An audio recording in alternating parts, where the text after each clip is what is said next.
I discovered someone had stolen my ice melt bags when I stepped outside at 6 in the morning to prep for the incoming snowstorm, and found my garage looking like it had been ransacked by desperate survivalists. Living in Naperville, Illinois, meant dealing with brutal winters, and this February was shaping up to be one of the worst on record. I had purchased 8 50-pound bags of premium ice melt from Home Depot just 2 days earlier, specifically because the weather forecast predicted a major winter storm would hit the Chicago suburbs within 48 hours. Now, standing in my garage in nothing but sweatpants and a jacket, I counted exactly 0 bags where there should have been 8. My name is Grant Xander, and I have lived in the Meadowbrook Heights subdivision for exactly 3 years.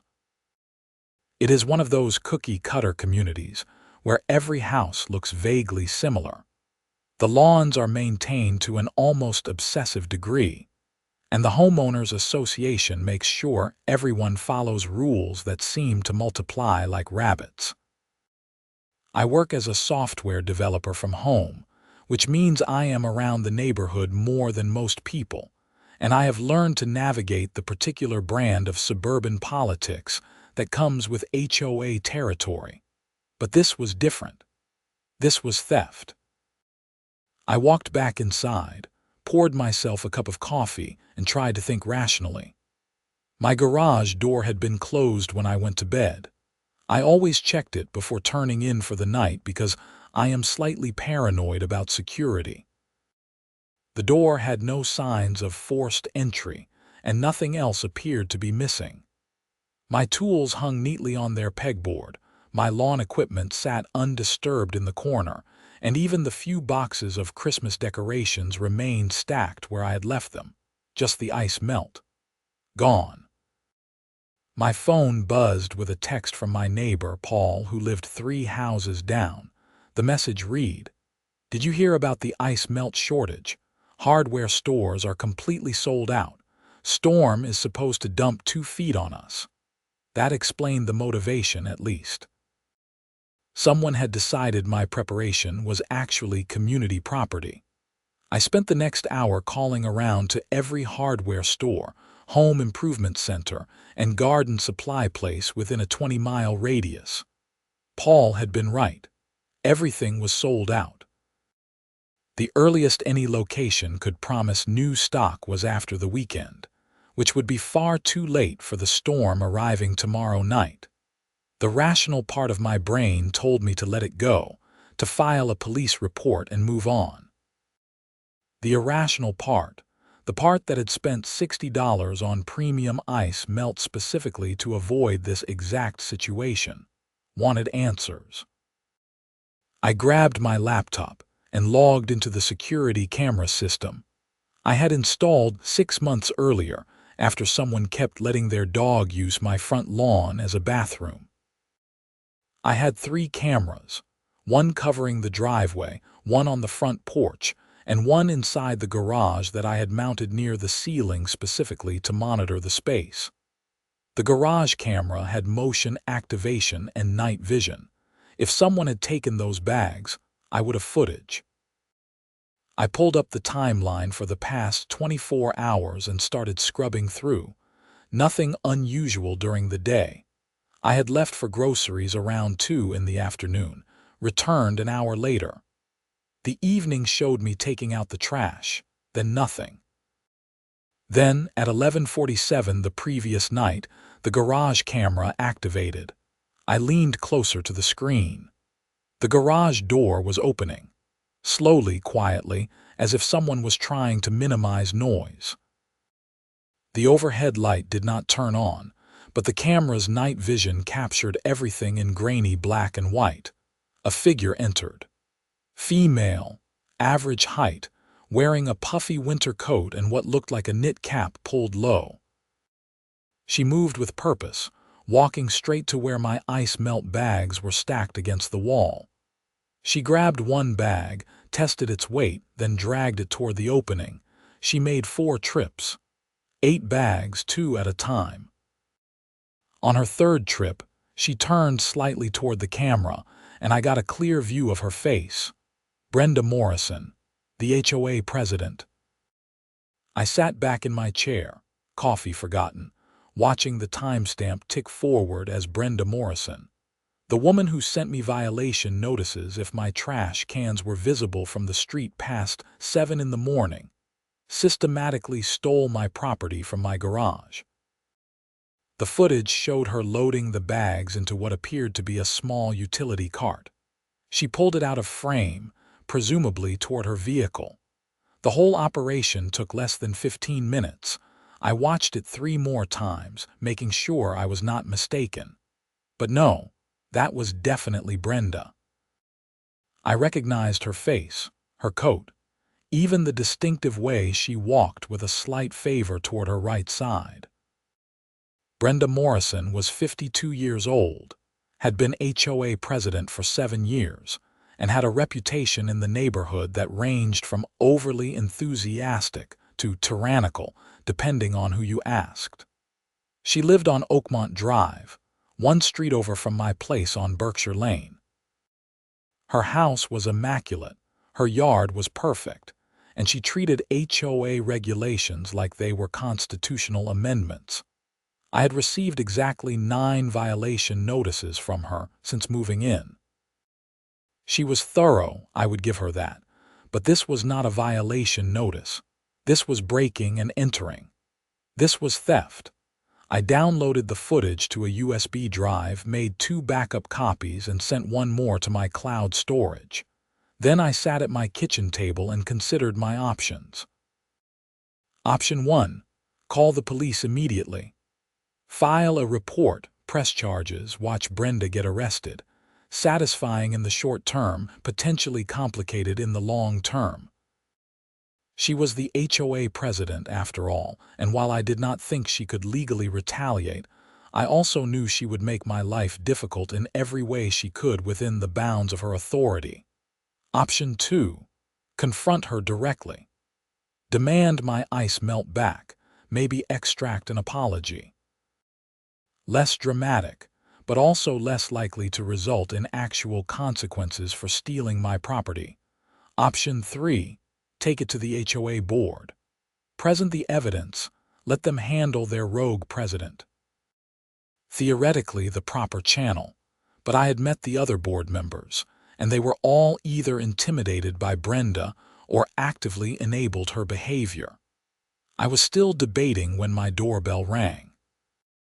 Standing on my porch was Brenda Morrison herself, clipboard in hand, looking exactly like someone who had not committed theft less than 8 hours earlier. "Good morning, Grant," she said with a smile that did not reach her eyes. "I am doing rounds to remind everyone about snow removal protocols. Per HOA Regulation 17.4, all driveways and sidewalks must be cleared within 12 hours of snowfall cessation. Given the predicted accumulation, I wanted to ensure everyone is prepared." I stared at her. The audacity was almost impressive. "Prepared," I repeated. "Like having ice melt available, exactly." Her smile widened slightly.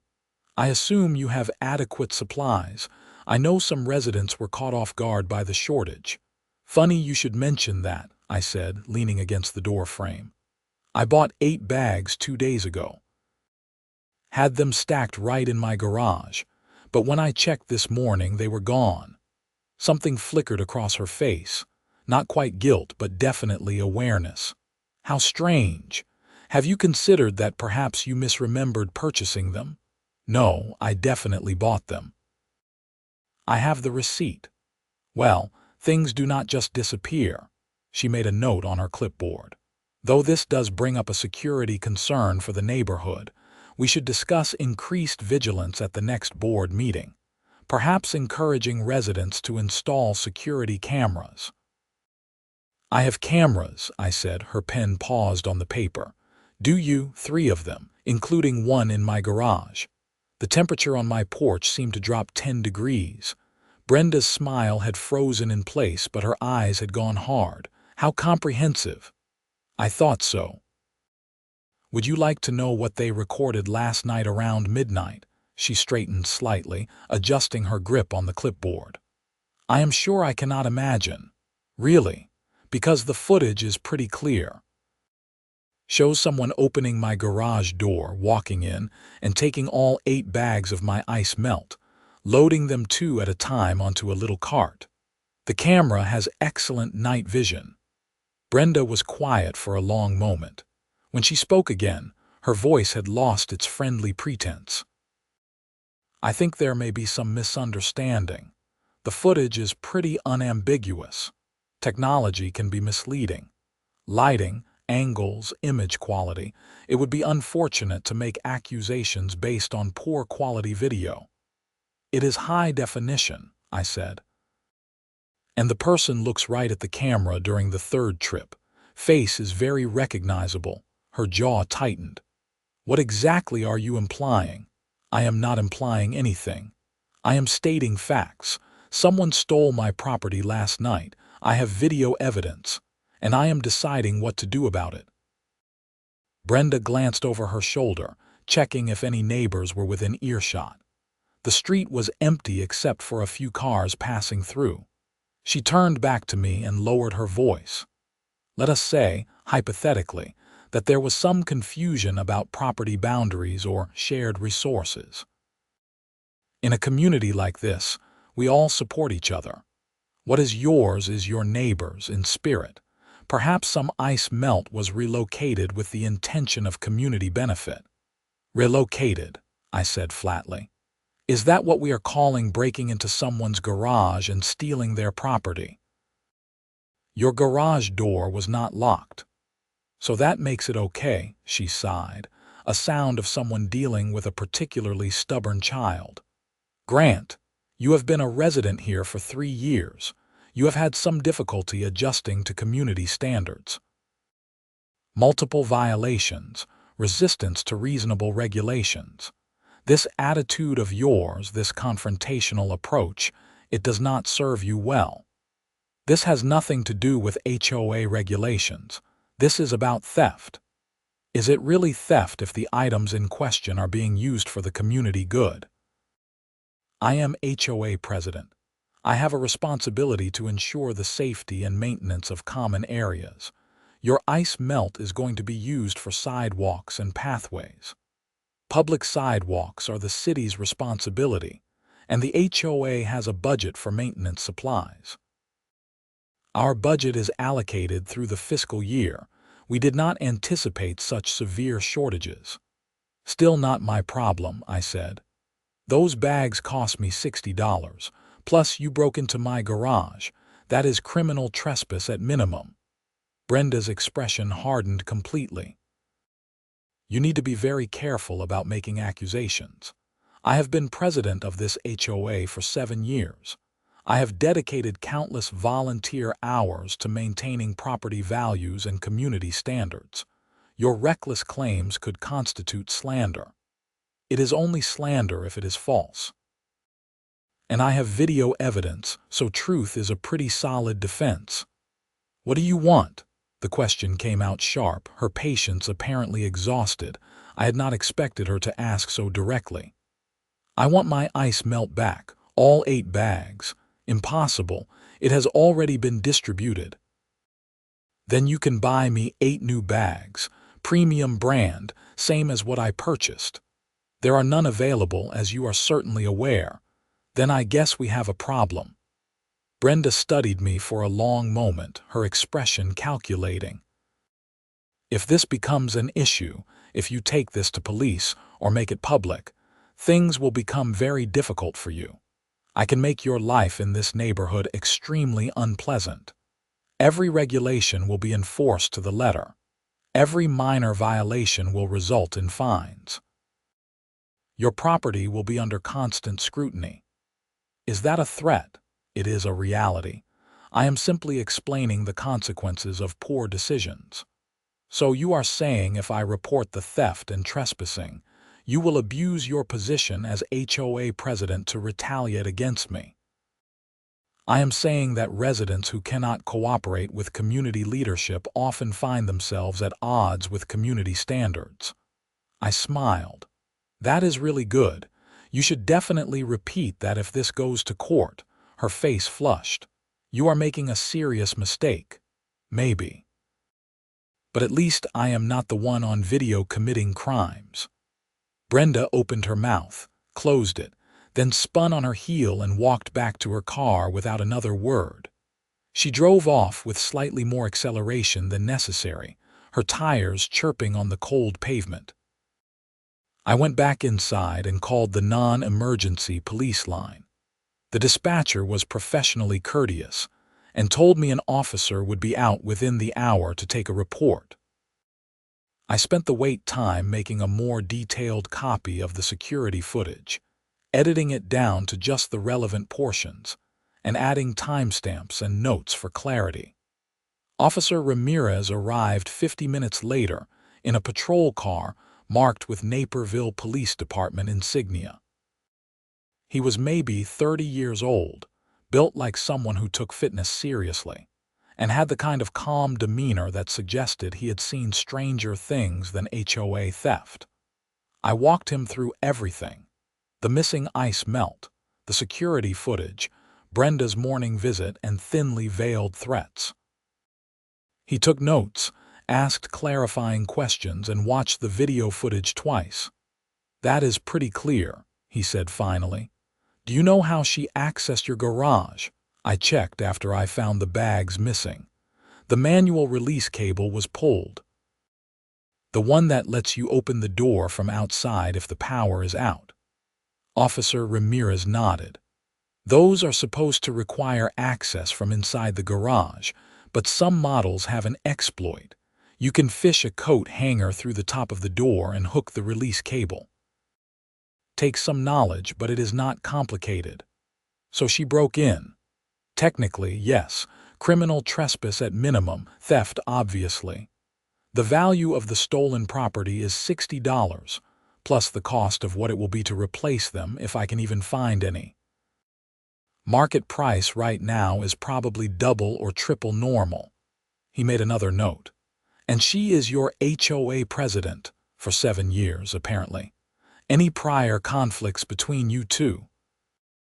I explained the violation notices, the general tension, the way Brenda seemed to view HOA regulations as sacred texts. Officer Ramirez listened without comment, though I caught what might have been a sympathetic expression. "All right," he said when I finished. "Here is what happens next. I am going to write up the report for criminal trespass and theft. Given the value, it is a misdemeanor for the theft, possibly escalated depending on how the state's attorney views the trespass component. I will need to take a copy of your security footage as evidence." I handed him the USB drive I had prepared. "I have multiple backups." "Good. Keep them secure. I am going to go speak with Miss Morrison after this, get her statement. Then the report goes to the state's attorney's office and they will decide whether to file charges." "How long does that usually take?" "Depends on their caseload. Could be a few days, could be a couple weeks, but given you have clear video evidence, I would expect them to move forward." After Officer Ramirez left, I felt a strange mix of satisfaction and anxiety. I had done the right thing, reported a crime, provided evidence. But I also knew Brenda had not been bluffing about making my life difficult. She might be facing criminal charges, but she was still HOA president until the board removed her, or she resigned. The snow started falling around 3 that afternoon. Big, heavy flakes that accumulated fast. By 6, there were already 4 inches on the ground, and the forecast kept getting worse. 2 feet now seemed conservative. Some meteorologists were predicting 30 inches by the time the storm moved through. I watched through my window as neighbors began to emerge with shovels and snowblowers. A few hardy souls were already starting on their driveways, trying to stay ahead of the accumulation. I noticed several people spreading ice melt on their sidewalks and steps. I wondered how many of them were using my stolen supplies. Around 7, my doorbell rang again. This time it was not Brenda. Instead, I found 2 people I recognized from neighborhood gatherings. Tom Gallagher and Patricia Chen, both members of the HOA board. "Grant," Tom said, looking uncomfortable. "Can we talk for a minute?" I let them in. Tom was in his mid-60s, retired from something in finance, generally pleasant but conflict-averse. Patricia was maybe 45, a real estate agent with 3 kids, and usually seemed overwhelmed by everything simultaneously. They stood in my entryway, dripping melted snow onto the mat, clearly not expecting to be invited further inside. "We heard there was an incident," Patricia said carefully, "with Brenda. She stole my ice melt. I filed a police report." Tom winced. "Yes, we heard. The police came to speak with her this afternoon." "Good. Did she confess?" "She gave a statement," Patricia said. "But Grant, this is causing significant problems. Brenda called an emergency board meeting tonight. She is talking about pressing forward with multiple violation fines against you and possibly pursuing legal action for harassment." "I did not harass her. I reported a crime." "We understand," Tom said quickly. "And we are not saying you did anything wrong. But this is escalating rapidly, and we are concerned about community harmony." "Community harmony was broken when Brenda broke into my garage and stole my property." Patricia glanced at Tom, some unspoken communication passing between them. "What would it take to resolve this quietly? Could you withdraw the police report if Brenda compensated you for the ice melt? Can you even withdraw a police report once it is filed?" "Probably not entirely," Tom admitted, "but you could decline to cooperate with prosecution. Without your participation, the state's attorney might drop it." I stared at them. "You want me to let her off the hook?" "We want to find a resolution that does not tear the neighborhood apart," Patricia said. "Brenda has been president for 7 years. She is deeply involved in everything. If she ends up with a criminal record, it affects the whole community. Maybe the community should have a president who does not commit crimes." "Grant, please." Tom looked genuinely distressed. "We know you are angry, you have every right to be, but think about the bigger picture. Your property values, neighborhood relationships, future interactions. Is this really worth scorched earth? It is not about the money. It is about the principle. She stole from me, threatened me, and assumed she could get away with it because she is HOA president. If I let that slide, what message does that send?" Patricia's phone buzzed. She glanced at it and grimaced. "The emergency meeting is starting. We need to go. Please just think about what we said. There might be room for compromise." After they left, I stood in my living room watching the snow fall harder outside. The streetlights created halos in the precipitation, and the world was taking on that muffled quality that heavy snow brings. My phone rang. Unknown number but local area code. "Hello, Grant Xander," a woman's voice, professional and brisk. "Yes." "This is Lauren Novick from Hoffman and Associates. I am an attorney representing the Meadowbrook Heights Homeowners Association. I have been asked to contact you regarding your harassment of HOA President Brenda Morrison." I almost laughed. That was fast. "Excuse me." "Nothing. Let me be clear. I have not harassed anyone. Brenda Morrison broke into my garage and stole my property. I filed a police report. That is not harassment. According to my client, you have made false accusations, threatened her reputation, and created a hostile environment. She is prepared to pursue legal action if this continues. Your client is on video breaking into my garage and taking my ice melt. The police have the footage. This is not a civil matter, it is criminal." There was a pause. "I was not made aware of any video evidence." Then maybe you should have a longer conversation with your client before making threatening calls. This is not a threatening call. This is a courtesy notification that the HOA board is prepared to take action to protect its officers from harassment by residents. The HOA board can do whatever it wants, but Brenda committed crimes and I reported them. If she has a problem with that, she should not have stolen my property. Another pause, longer this time. I will need to review the evidence you mentioned before proceeding further. Can you provide me with a copy of this alleged video? Alleged. The police have it. Get it from them. That may take time. If you have a copy available, it would expedite this matter. Why would I give you ammunition to prepare Brenda's defense, Mr. Xander? I am trying to establish facts. If there is clear evidence of a misunderstanding, it would benefit everyone to resolve this quickly. It is not a misunderstanding. She stole from me, got caught, and now she is trying to use the HOA to intimidate me into silence. You should probably check if that is legal before you continue helping her. I hung up before she could respond. The snow kept falling. That night, I barely slept. Every sound made me wonder if Brenda was escalating, if someone else was coming for a conversation, if this was about to get much worse. By morning, there were 18 inches of snow on the ground, and it was still coming down. The neighborhood looked like a postcard, everything buried in white. The streetlights had stayed on all night, their glow reflecting off the snow and creating an eerie brightness.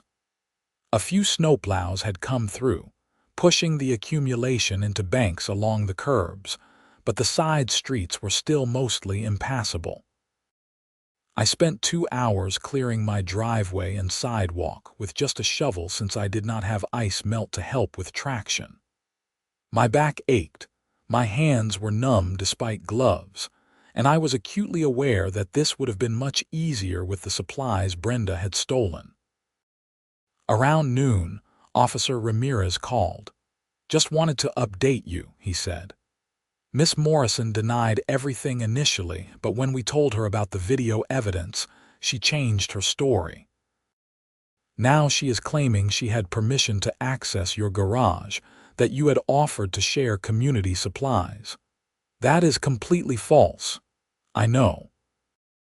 We pushed back, and eventually she admitted to taking the ice melt but maintained it was for community benefit, and that you were being selfish by hoarding supplies during a shortage. Selfish for using my own money to buy supplies for my own property.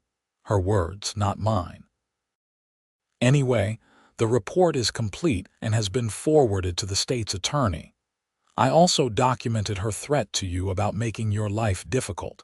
That could potentially be witness intimidation depending on how it is interpreted.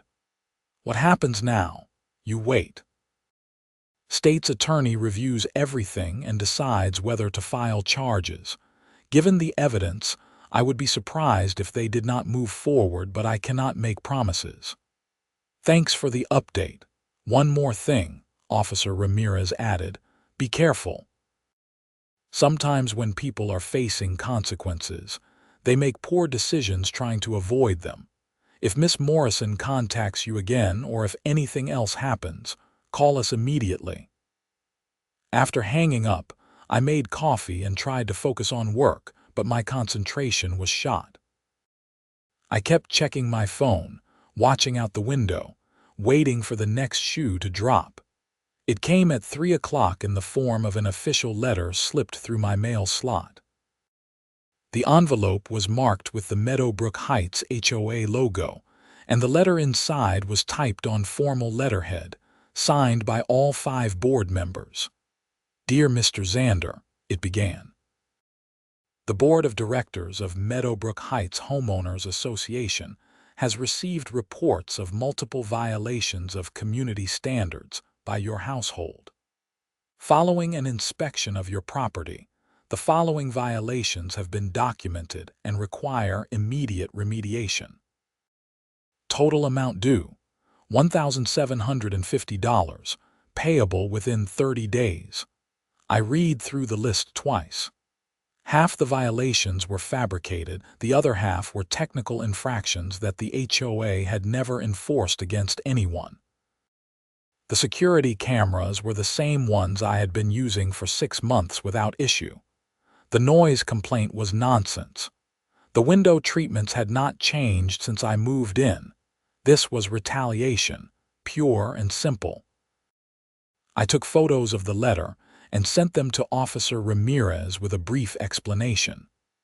Then, I started researching Illinois HOA laws, specifically regarding retaliatory fines.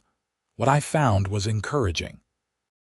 Illinois had specific statutes prohibiting HOA retaliation against residents who filed complaints or police reports against board members. If I could demonstrate that these fines were in direct response to my report against Brenda, they could potentially be voided. I needed documentation. Proof that I had not received similar violation notices before, that these issues had existed without enforcement until now, that the timing was suspicious. I spent the next 2 hours compiling evidence. I had kept every violation notice Brenda had sent me over 3 years. 9 total before this week, and none of them mentioned any of the current alleged violations. I took detailed photos of my property showing that the supposed issues either did not exist or were consistent with other houses in the neighborhood. I drove through the subdivision, documenting identical conditions at other properties that were not receiving violation notices. The snow had stopped, leaving everything under nearly 2 feet of accumulation. Driving was treacherous, but I managed to photograph 15 different houses with the exact same window treatment violations I was being cited for. 10 houses with security cameras, and 8 houses with what could be considered improper snow disposal. By the time I finished, it was dark again. I compiled everything into a detailed document with photos, timestamps, and notes. Then I sent it to Officer Ramirez and started looking for an attorney. Most law offices were closed due to the storm, but I found one firm in Naperville that specialized in HOA disputes. I left a detailed voicemail explaining the situation and requesting a consultation. The attorney, Marcus Vaughn, called me back within an hour. "Got your message," he said. "This sounds like a pretty clear-cut retaliation case. Walk me through the timeline." I explained everything: the theft, the police report, Brenda's threats, the HOA attorney's call, and now the violation notices. Marcus listened without interrupting, occasionally making sounds of acknowledgement. "Okay," he said when I finished. "Here is my assessment. The timing alone suggests retaliation, which violates Illinois statute. The fact that these violations were either non-existent before or selectively enforced strengthens your case.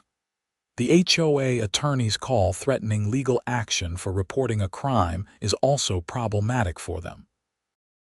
Can we fight this? Absolutely. I would recommend 2 approaches. First, we file a response to the HOA violations, formally objecting and citing the evidence of retaliation. Second, we prepare a potential lawsuit against both Brenda Morrison personally and the HOA board for harassment and retaliatory enforcement. How much is this going to cost me? Initial consultation and response letter, probably around $1,500. If it goes to actual litigation, could be anywhere from $5,000 to $15,000 depending on how hard they fight. I did the math in my head.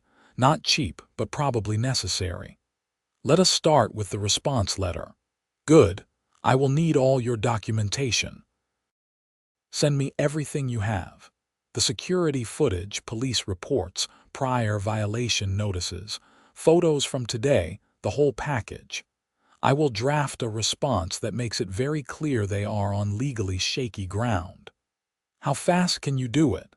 I can have a draft to you by tomorrow afternoon. This is pretty straightforward as far as retaliation cases go. The HOA board may back down once they realize they are exposed. After arranging payment and sending Marcus all my files, I finally allowed myself to relax slightly. I had competent legal help, solid evidence, and a clear path forward. The doorbell rang at 8:30. I approached cautiously, checking the security camera feed on my phone before opening the door. It was Paul, my neighbor from 3 houses down. "Hey man," he said, looking uncomfortable. "Got a minute?" I let him in. Paul was around my age, worked in marketing, generally friendly. We had shared beers a few times, talked about sports, normal neighbor stuff. "What's up?" He glanced around as if checking for eavesdroppers in my own house. "I heard about what happened with Brenda. News travels fast." "It is a small neighborhood. People talk." He rubbed the back of his neck, clearly struggling with something. "Look, I wanted to give you a heads up. There is going to be a community meeting tomorrow night. Brenda called it. She is telling people you are causing problems, threatening the community, that you have been harassing her." "That is a lie." I figured." Paul shifted his weight. "But a lot of people believe her. She has been president forever and you are newer here. Some folks are already talking about how they always thought you were difficult because of all the violation notices." The violation notices she gave me for ridiculous reasons. I am not saying it is fair. I am just telling you what is happening. Brenda is building a narrative that you are the problem and it is gaining traction. I felt a surge of frustration. "She stole from me, Paul. I have video evidence. The police have it. This is not a he said, she said situation. I believe you, but not everyone has seen the evidence. And Brenda is spinning it like you are overreacting to a misunderstanding, like you are weaponizing the police over neighborhood drama. It is not drama, it is crime." "I know," Paul repeated, "but perception matters. If enough people in the neighborhood turn against you, your life here is going to be miserable whether Brenda gets charged or not. So what do you suggest? Come to the meeting, tell your side, show people the evidence. Do not let Brenda control the narrative." I considered it. Walking into what would essentially be a hostile room, having to defend myself against lies and spin, sounded exhausting. But Paul was right about perception. If I let Brenda paint me as the villain without pushback, it would stick. "When and where?" "7 tomorrow night, the clubhouse." Brenda is telling everyone to come, says it is about community safety and standards. After Paul left, I debated strategy. Going to the meeting meant confrontation, but it also meant opportunity. If I could present the evidence publicly, show people exactly what Brenda had done, it might shift opinion. I spent the evening preparing a presentation. I pulled key segments from the security footage, created a timeline of events, compiled photos of the retaliatory violations. By midnight, I had a clean, factual presentation that told the story without editorializing. Marcus Vaughn called the next morning with his draft response letter. It was 8 pages of legal precision, systematically dismantling each violation notice and building a case for retaliation. The language was formal but devastating, pointing out not just the suspicious timing but also the selective enforcement, the lack of prior warnings, and the potential legal consequences for the HOA board. "This is perfect," I told him. "Can we send it today?" "Absolutely." "I will have it couriered to the HOA board this afternoon. They will have it before your community meeting tonight." "You heard about that small community. Word gets around." I could hear the smile in his voice. "Good luck tonight. Stick to facts, stay calm. Do not let them bait you into emotional reactions." The day crawled by. I tried to work to focus on anything else, but my mind kept circling back to the evening ahead. I ran through my presentation a dozen times, anticipating questions and objections. At 6:30, I loaded my laptop and headed to the clubhouse. It was a 5-minute walk through the subdivision, crunching through snow that had been partially cleared from the sidewalks.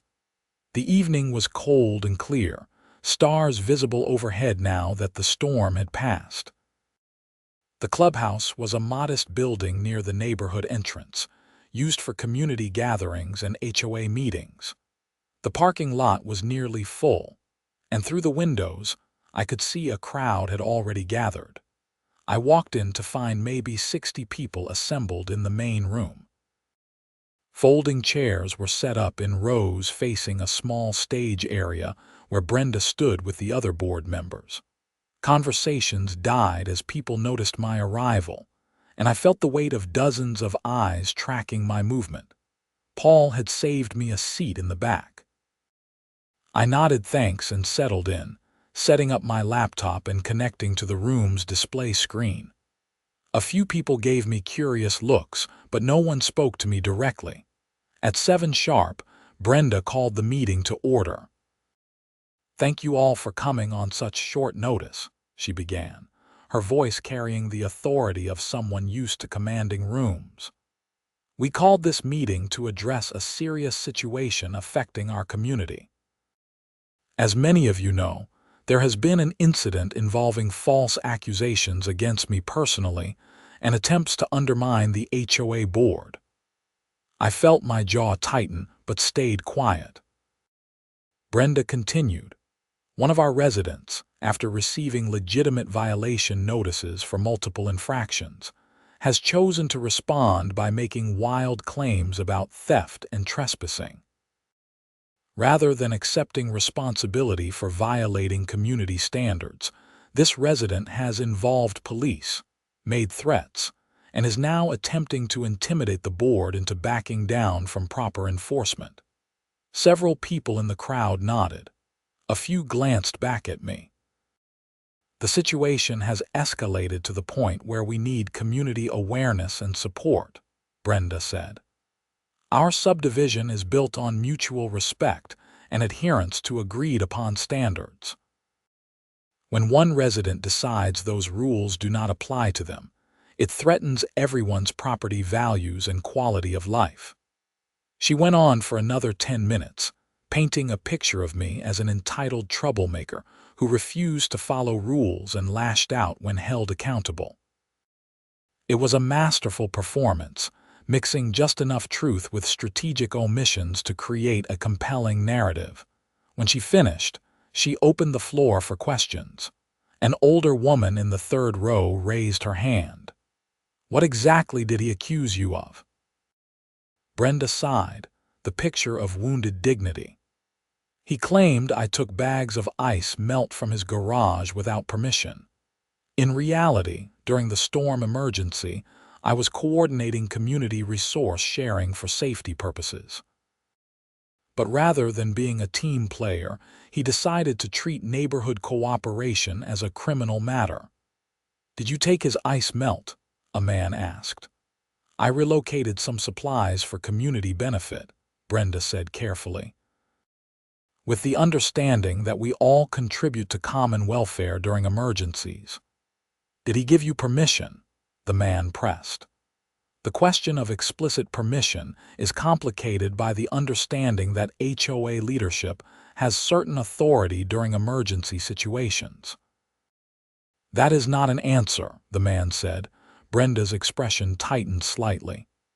"As I said, it is complicated, but the point is that his response was completely disproportionate and has created unnecessary conflict." I raised my hand. Brenda looked directly at me for the first time since I had entered. "Grant, did you have something to add?" "I would like to present evidence," I said, standing up, "since there seems to be confusion about what actually happened. This is not a courtroom." "No, but it is a community meeting and the community deserves facts." I moved toward the front, laptop in hand. "May I use the screen?" Brenda looked like she wanted to refuse, but denying me would have made her look like she was hiding something. "Fine, but keep it brief." I connected my laptop to the display screen and pulled up the first slide. The timestamp from my security footage showing my garage before the theft. "This is my garage at 6 p.m. 2 nights ago," I said, addressing the crowd rather than Brenda. "You can see 8 bags of ice melt that I purchased from Home Depot. Receipt available if anyone wants verification." I advanced to the next slide, a still frame from the security footage showing Brenda entering my garage. "This is 11:47 that same night. The person entering my garage is Brenda Morrison." The room went very quiet. I played the video clip. 30 seconds of silent footage showing Brenda taking the first 2 bags and dragging them out of frame. Then another clip showing her returning for the next load. "She made 4 trips," I continued. 8 bags total. The entire operation took 14 minutes. I discovered them missing the next morning when I went to prepare for the storm." People were staring at the screen, then at Brenda, then back at the screen. "This is not theft," I said. "This is breaking and entering followed by theft. I did not give permission. I did not offer to share supplies. Brenda entered my garage without authorization and took my property." "That video could be edited," Brenda said, but her voice lacked its earlier confidence. "It is time-stamped and verified. The police have the original files from the camera system. They have authenticated it as evidence." I advanced to the next slide, a photo of the retaliatory violation notices. After I filed a police report, which is my legal right, I received this. I read through the list of alleged violations and their fines. $1,750 in fines for issues that either do not exist or have never been enforced before. Issues that are identical to conditions at dozens of other houses in this neighborhood. I showed the comparison photos I had taken, split screens showing my property next to others with the same supposed violations. "This is retaliation," I said flatly. "Brenda committed crimes, got caught, and is now abusing her position as HOA president to punish me for reporting her." The silence in the room had a different quality now. People were not just surprised anymore. They were uncomfortable, processing, reconsidering. Patricia Chen, the board member, spoke up hesitantly. "Grant, we received a letter from your attorney this afternoon. It made similar claims about retaliation. Because it is true. Illinois law prohibits HOA retaliation against residents who file complaints against board members. What Brenda has done is not just wrong, it is illegal." "You are twisting this," Brenda said, but there was an edge of desperation in her voice now. "The violations are legitimate. Then why have they never been enforced before? Why are identical conditions at other houses not receiving notices?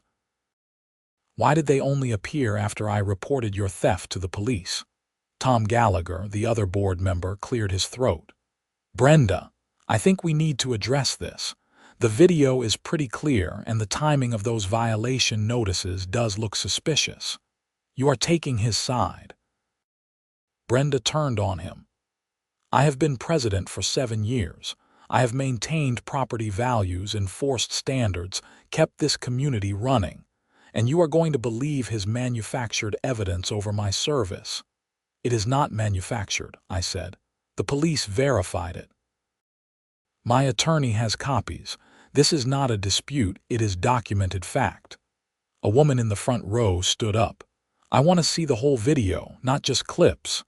"I can show you the entire file," I said. "It is 40 minutes of footage covering the relevant time frame." "No one needs to see more," Brenda interjected. "This is harassment." "Showing evidence of a crime is not harassment," the woman shot back. "If you did not do anything wrong, there is nothing to worry about." I played the full video, fast-forwarding through the empty sections but letting it run in real time during Brenda's 4 trips. The room watched in silence. When it finished, there was a long pause before conversations erupted. People were talking to each other, pointing at the screen, looking at Brenda with expressions ranging from confusion to anger. The narrative had shifted completely. Patricia stood up. "I think the board needs to have an emergency executive session. This is beyond what we expected." "There is nothing to discuss," Brenda said. "He is lying, manipulating all of you." "Brenda, please," Tom said quietly. "We have to address this properly. I am HOA president. You do not have authority to question my decisions." "That is not how boards work," Patricia said, her voice firmer now. "We have equal votes, and right now we need to discuss this privately." The meeting devolved into chaos. Some residents wanted answers immediately. Others were defending Brenda out of loyalty. Still more were demanding the board take action. Voices overlapped, and the temperature in the room seemed to rise from the sheer volume of heated conversation. I slipped out during the confusion, having said what I needed to say. Walking back to my house, I felt drained but lighter somehow. The truth was out now, public and undeniable. Marcus called me an hour later. "Heard the meeting got interesting. That is one word for it. The HOA board just contacted me. They want to discuss a resolution. Sounds like Brenda is in trouble." "What kind of resolution?" "They are suggesting the violation notices be withdrawn, formal apology issued, possibly compensation for your stolen property and legal fees. In exchange, they would like you to agree not to pursue civil action against the HOA itself." "What about criminal charges against Brenda?" "That is between you and the state's attorney.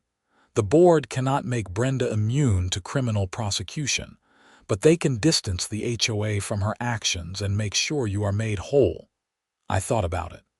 "I want the ice melt replaced at current market value, not what I paid. I want all legal fees covered, and I want a formal acknowledgement that the violations were retaliatory. I will draft those terms. What about Brenda's position as president?"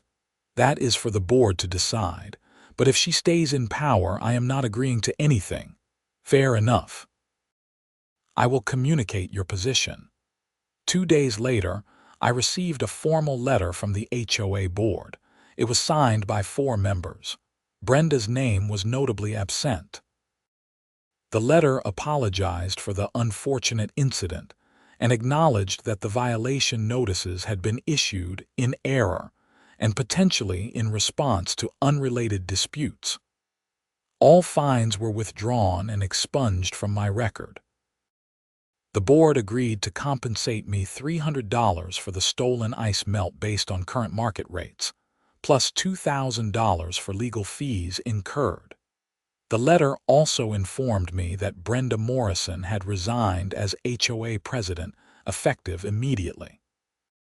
An interim president would be appointed pending special elections. Marcus called to confirm I had received it. Thoughts? It is more than I expected, honestly. They are trying to limit liability. If Brenda gets charged criminally, they do not want the HOA dragged down with her. This separates her actions from the organization. What about her? Any word on charges? I called the state's attorney's office this morning. They are moving forward with criminal charges, criminal trespass to property and theft, both class of misdemeanors. There will be a court date scheduled within the next month. Officer Ramirez confirmed it later that afternoon when he stopped by my house. Brenda Morrison has been formally charged, he said. She will be arraigned next week. Given the evidence, I would expect her to accept a plea deal rather than go to trial. What kind of sentence are we talking about? For misdemeanors with no prior record, probably probation, restitution, maybe community service. If she fights it and loses, possibly up to a year in jail, but that is unlikely. Most likely outcome is she pleads guilty, gets supervised probation, has to pay restitution, and ends up with a criminal record. Is that enough?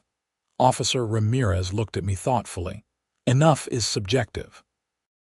Will she go to prison for years? No, But she will have a criminal conviction. She lost her position as HOA president, and everyone in the neighborhood knows what she did. Sometimes consequences are more than just jail time. He was right. Brenda's reputation was destroyed. Her authority was gone. And she would be dealing with legal consequences for months or years, depending on probation terms. The court date came 5 weeks later. I was not required to attend, but I went anyway, wanting to see it through. The DuPage County Courthouse in Wheaton was busy with the usual flow of cases. I sat in the gallery watching various misdemeanor arraignments cycle through until Brenda's case was called. She appeared with her attorney, looking diminished somehow. The confident HOA president who had stood in my doorway making threats was gone, replaced by someone who looked tired and defeated. Her attorney entered a guilty plea to both charges as part of a negotiated agreement. The judge reviewed the terms: 12 months supervised probation, 100 hours community service, full restitution to me for the stolen property plus incidental costs, and a stay-away order prohibiting contact with me for the duration of probation. "Miss Morrison," the judge said, "do you understand these terms and accept them?" "Yes, Your Honor," Brenda said quietly. "You wish to make any statement?" She was silent for a moment. Then, "I apologize to Mr. Xander for my actions. I made poor decisions and violated his rights. I accept responsibility." It was not particularly heartfelt, but it was acknowledgement. The judge accepted the plea and imposed the agreed-upon sentence. The whole proceeding took less than 15 minutes. As I left the courthouse, I felt closure settling in. It was not a Hollywood ending with dramatic justice, but it was real consequences for real actions.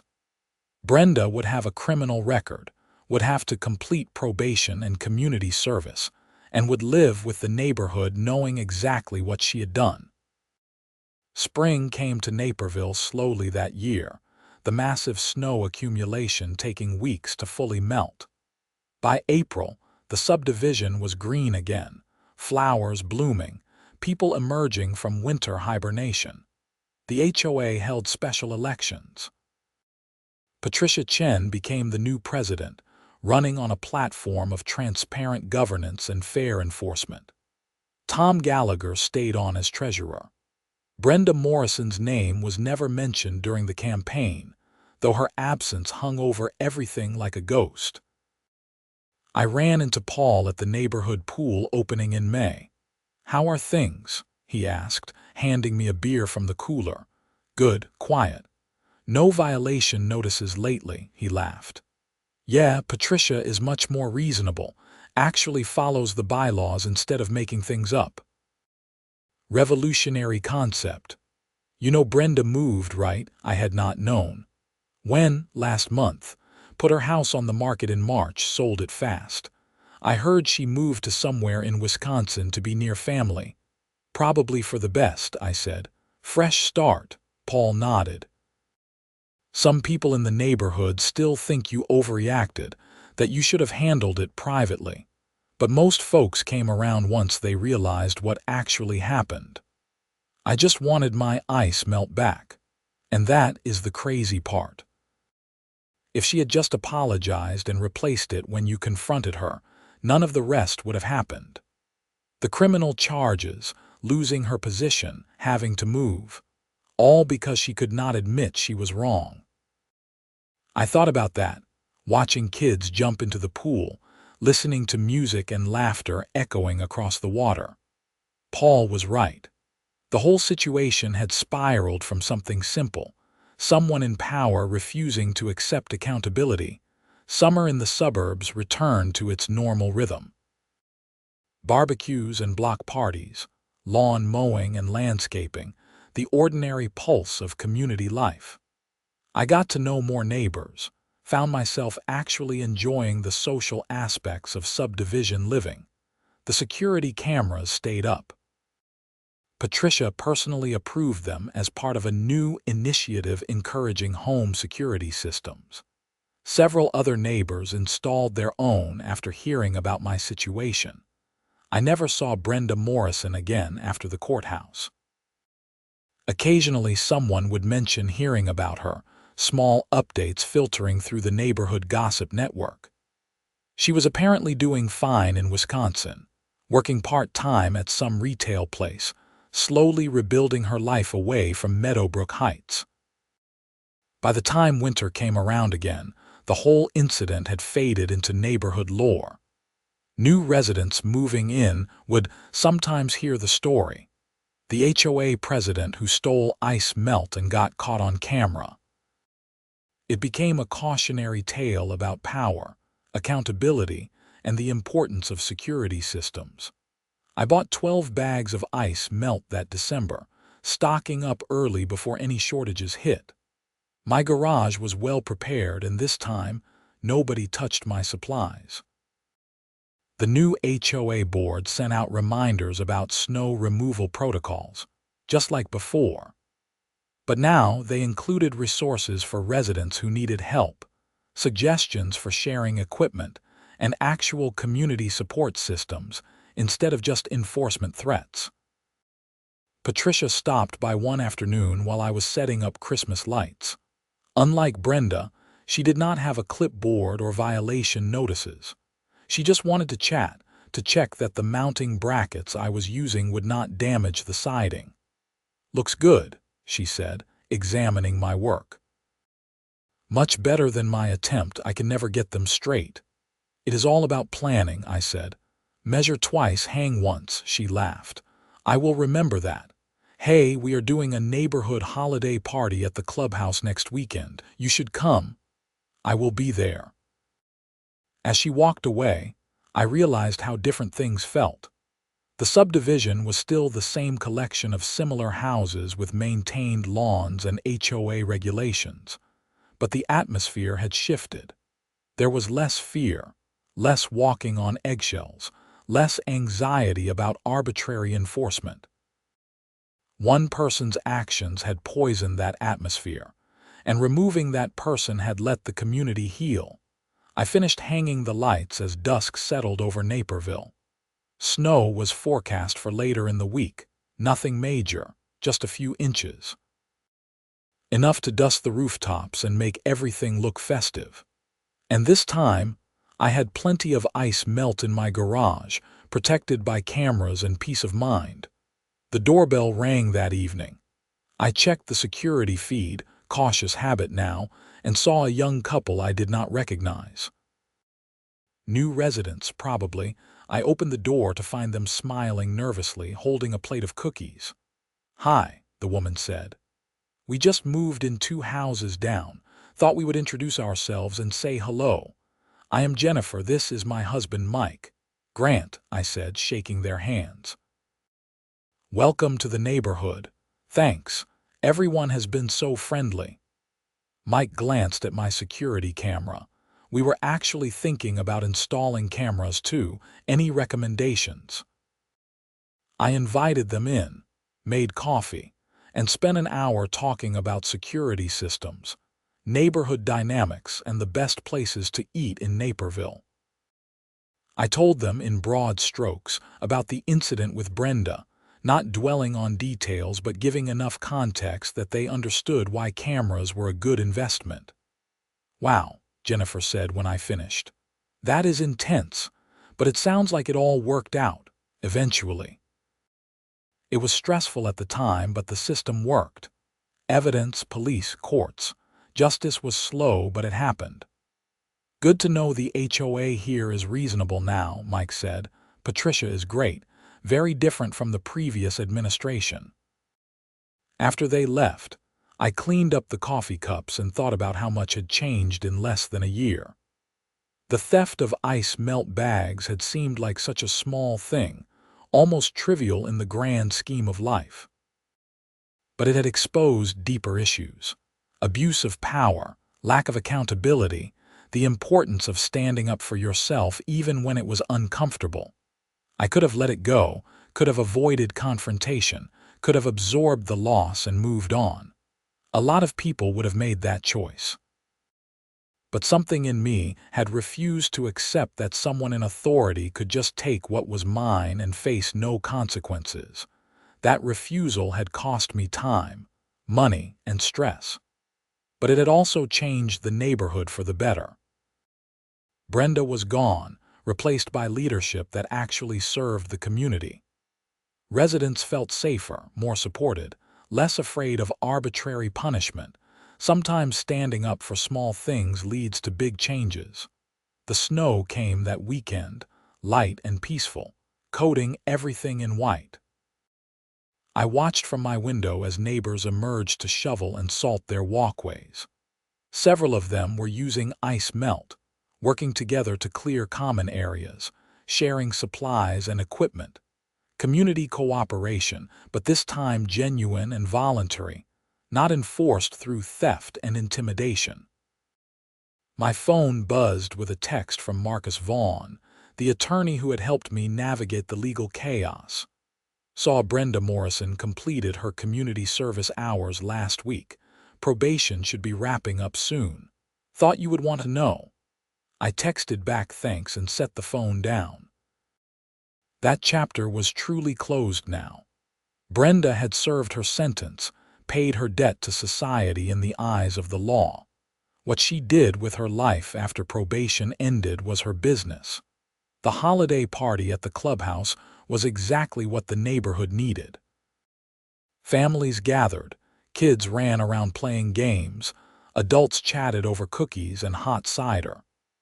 Patricia gave a brief speech thanking everyone for their patience during the leadership transition and outlining plans for the coming year. No mention of Brenda, no dwelling on the past, just forward motion. I found myself talking with Tom Gallagher, the board member who had been there through everything. "You know," he said quietly, "a lot of us knew Brenda was getting too aggressive with enforcement, but nobody wanted to confront her. She had been president so long and challenging her felt like too much drama. So what changed? You did not give anyone a choice. By filing the police report, by standing up publicly, you forced the issue, made it impossible to ignore. I just wanted my ice melt back." Tom smiled. "Yeah, but it became about more than that. It became about whether someone in power could act without consequences, and you proved they could not. That mattered to a lot of people." As the party wound down and families headed home through the light snow, I felt genuinely content. The subdivision was not perfect. There would be future disputes, personality conflicts, disagreements about rules and enforcement. That was inevitable in any community. But now there was a framework for accountability. Residents knew they could challenge unfair treatment. The HOA board understood that power came with responsibility and oversight. And everyone had seen that evidence and truth still mattered, even in something as mundane as a homeowners association dispute. Winter deepened, and life continued its normal patterns. I worked from home, shoveled snow when needed, attended occasional neighborhood events. My security cameras kept recording, though nothing more dramatic than package deliveries and the occasional wandering cat. The ice melt in my garage remained untouched by anyone except me. On New Year's Eve, I stood on my front porch watching fireworks from somewhere in the distance, splashes of color against the dark sky. The neighborhood was quiet except for a few scattered celebrations, most people preferring to stay warm inside. My phone buzzed. A message from Paul. "Happy New Year. Glad you are part of the neighborhood." I sent back the same sentiment and meant it. Despite everything, despite the conflict and stress and drama, I was glad to be here. The situation with Brenda had been a trial by fire, but it had also connected me to the community in ways that might not have happened otherwise. People knew me now, not just as the guy who received a lot of violations, but as the person who stood up when it mattered, who documented evidence, sought proper channels, and saw justice through even when it was difficult. That reputation would last longer than any HOA dispute. As midnight approached, I thought about the strange journey from discovering missing ice melt bags to standing here a year later with a stronger community and personal relationships built through adversity. Life was unpredictable like that. Small moments cascading into larger consequences, minor thefts exposing major character flaws, suburban drama revealing universal truths about power and accountability. The fireworks continued, and I raised my glass to the new year, to fresh starts and closed chapters, to communities that learned and grew from their mistakes. Inside, my laptop still held copies of the security footage that had started everything. I would probably keep them forever, not out of vindictiveness, but as a reminder that documentation matters, truth matters, and standing up for yourself matters even when the stakes seem small. Especially when the stakes seem small. Because that is when people in power assume you will not fight back, when they think the inconvenience of challenging them outweighs the principle involved. Brenda had made that calculation and been wrong. Others in her position might learn from her example. The clock struck midnight, and the neighborhood erupted in a brief flurry of noise and light. Cheers from various houses, car horns honking, the universal celebration of time's passage and human resilience. I went back inside, locked the door, and checked the security cameras one final time before bed.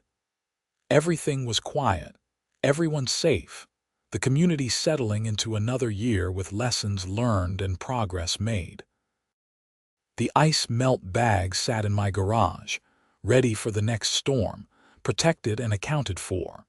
And somewhere in Wisconsin, Brenda Morrison was presumably doing the same thing, preparing for winter weather in whatever new life she had built for herself.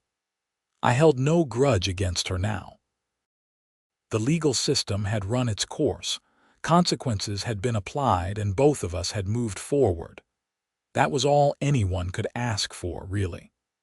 Not perfection, not dramatic transformation, just accountability and growth and the slow work of building better communities one conflict at a time.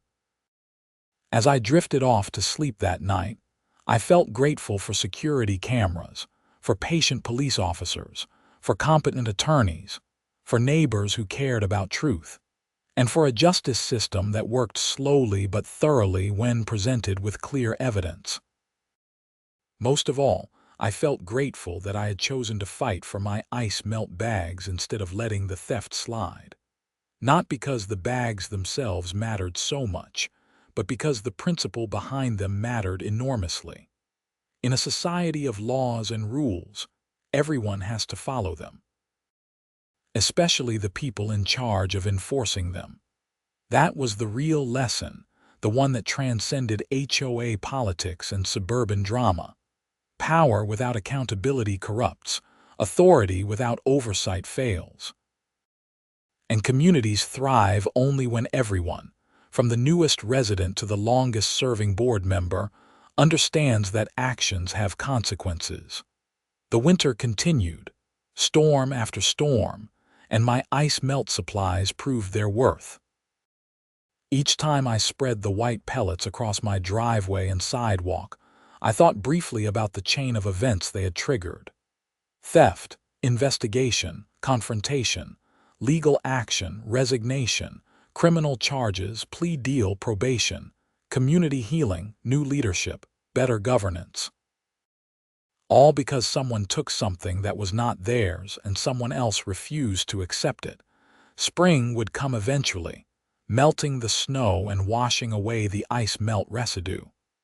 The neighborhood would bloom again, and the cycle would continue.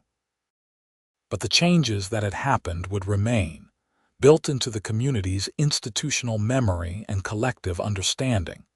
Future HOA boards would remember Brenda Morrison not as a dedicated leader, but as a cautionary tale.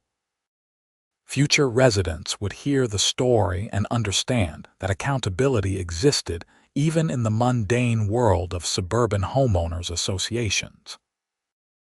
And somewhere in my garage, protected by cameras and supported by receipts, my ice melt bags would wait for the next storm, humble supplies that had accidentally become symbols of something larger than themselves.